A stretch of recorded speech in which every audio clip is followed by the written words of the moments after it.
মাজার ছিল, হযরতে আব্বাসের মাজার ছিল, হযরতে আজওয়াজ মুতাহহারাতের মাজার ছিল, ইমাম জাফর সাদেক কারি নাফে, ইমাম বাকের, ইমাম মালিক তাদের মাজার, সুফিয়া আতেকার মাজার, হুজুরের ফুফু আম্মি, হুজুরের ছেলে ইব্রাহিম ইবনে রসুল, উসমান ইবনে মাজুন তার মাজার ছিল, জঙ্গে হাররাজ সুহাদায়ের মাজার ছিল, হযরতে উসমান বিন নুরাইনের মাজার ছিল, হযরতে ফাতেমা বিনতে আসাদ আলীর মা তার মাজার ছিল, হযরতে হালিমাতুস সাদিয়া 16টা মাজার তারা ভেঙে চুরমার করে দিয়ে দিল। আর জান্নাতুল মুআল্লায় মা খাদিজাতুল কুবরা তাহেরা রাদিয়াল্লাহু তাআলা আনহা, হযরত আব্দুল্লাহ ইবনে জুবাইর রাদিয়াল্লাহু তাআলা আনহু, আসমা বিনতে আবু বকর সহ বহু সাহাবীর কবর ভেঙে শুধু কবরের বুনিয়াদ রাখলো। ওই কবরের বুনিয়াদের উপরে এখন জুতা পায়ে দিয়া ফিতা ফুতা বাইন্দা খাড়াইয়া দালালরা ঘুরে, আর কয়েকগুলো সব কবর, ছোট বড় নাই, সব কবর। এদের ভিতরে কোনো বড় ছোট বলে কোনো কিছু নাই, তোমরা আন্দাজি ধারণা করে ঘুরো না, কার কবর কোনটা এগুলো আমরা জানি না। এইভাবে তারা সেখানে বলতে থাকে। রাসূল পাক সাল্লাল্লাহু আলাইহি সাল্লামের রওজা শরীফকে ভাঙার চেষ্টা করার আগে মরল, আর নাসিরউদ্দিন আলবানী এসে বলল যে কবর বাইরে সরায় দিলে ভালো হতো। আপনারা আমাকে বলেন যে রাসূলুল্লাহকে 1 মাস কান্দাইছে ইহুদি না সারা না মুসলমান।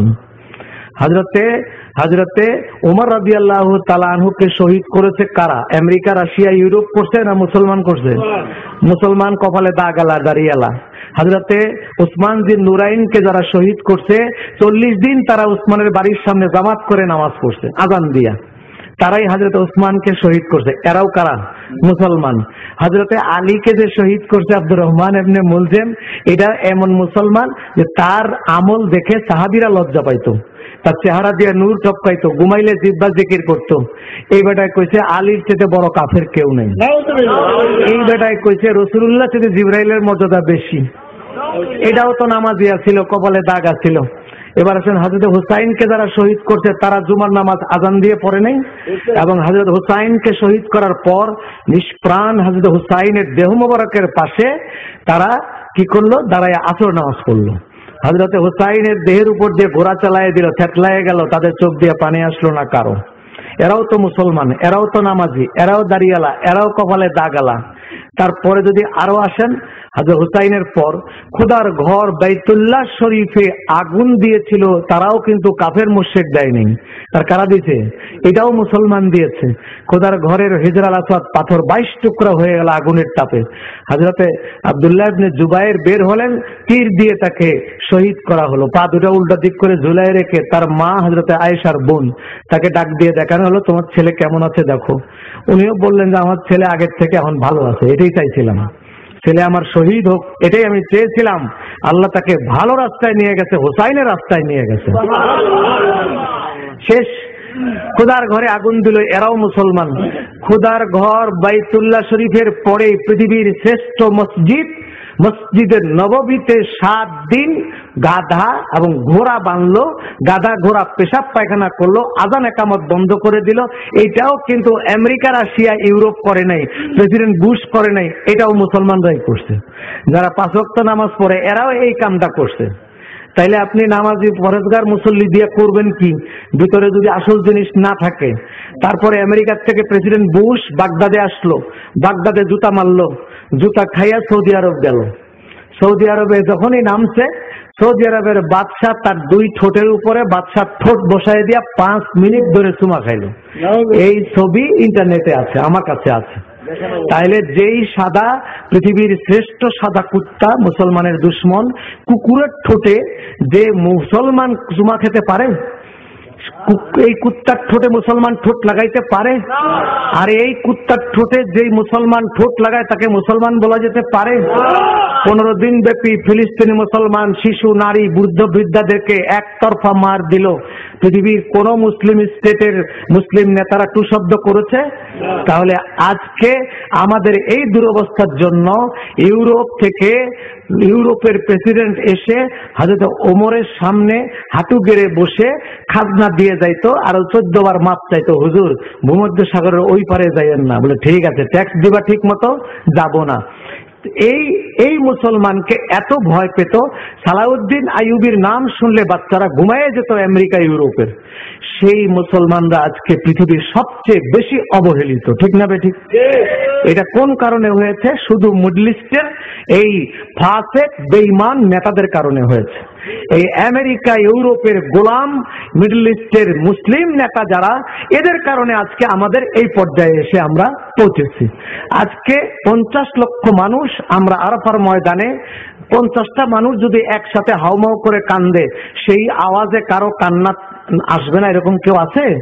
50 লক্ষ মানুষ যেখানে হাউমাউ করে কান্দে, সেই আরাফার দিন আল্লাহ তাআলা একটা মানুষকেও ফেরত দেন না, সবাইরে মাফ করতে চান। আর এত পরিমাণ বেশি মাফ করেন যে অন্য 365 দিনের কোনো দিন এত মাফ করেন না। আর সেই মোবারক দিনে, সেই দিনে সেই দেশের মুসলিম নেতাকে পাওয়া যায় ভূমধ্য সাগরের মধ্যে আদনান খাশোগির প্রমোত্তরিতে নারী আর মদ সহ পাওয়া যায়। সেখানে তারা নারীবাজি করে, আর এখানে আমরা আল্লাহুম্মা সাল্লি আল্লাহ করি। এই তো মুসলিম নেতা।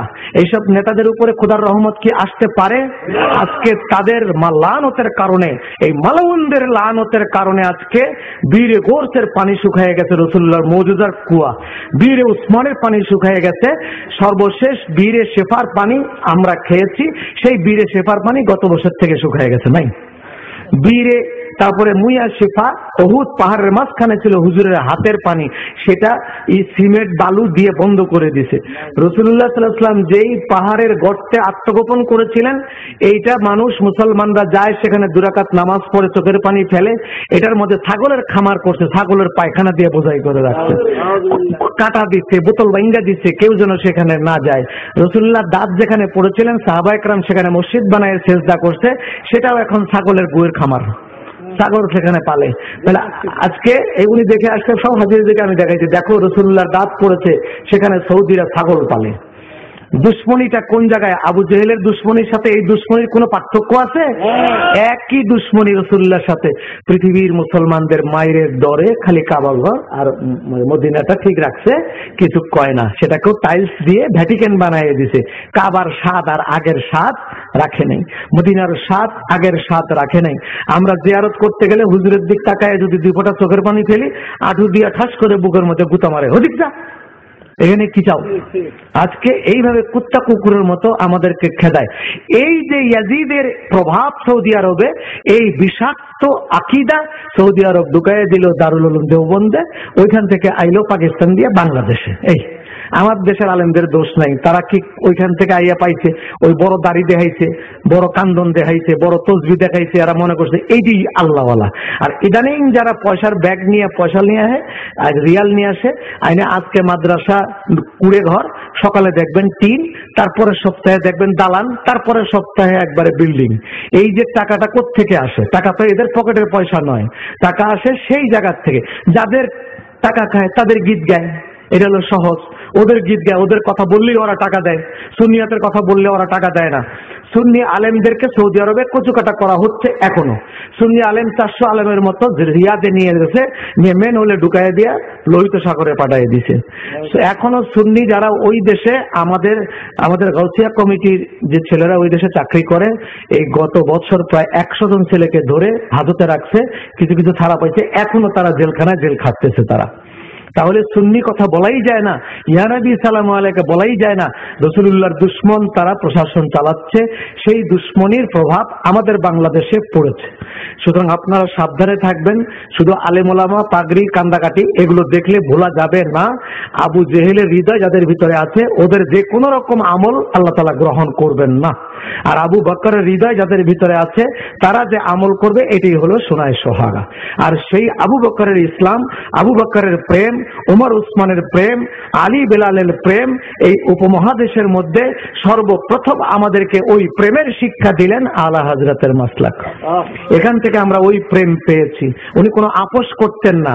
রাসূল পাক সাল্লাল্লাহু আলাইহি ওয়াসাল্লামের মহব্বতের সাথে, আদবের সাথে সাহাবায়ে কেরাম যেরকম আপোষ করে নাই, আলা হযরত কোনো আপোষ করে নাই।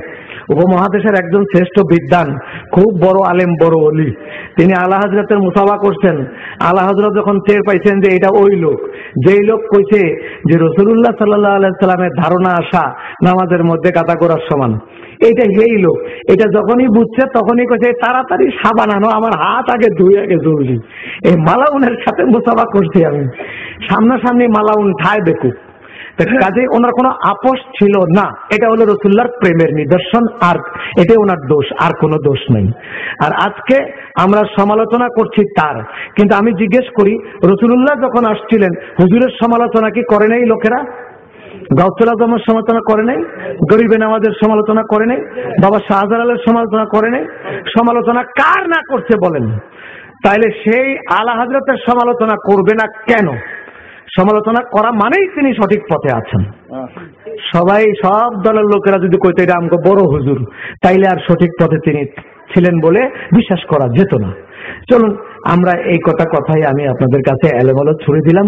আশা করি আপনারা আপনাদের জ্ঞান দিয়ে বুঝে নেবেন। রাতও গভীর হয়েছে, এখন বাকি কার্যক্রম আমাদের এইখানে এই ভৈরবে জনাব আলহাজ হযরত মাওলানা হারুন রশিদ রেজভী, তিনি আলা হযরতের কলিজার টুকরা সন্তান হিসেবে এখানে কাজ করছেন। আপনারা যারা রসুলকে ভালোবাসেন তারা আলা হযরতকে ভালোবাসবেন।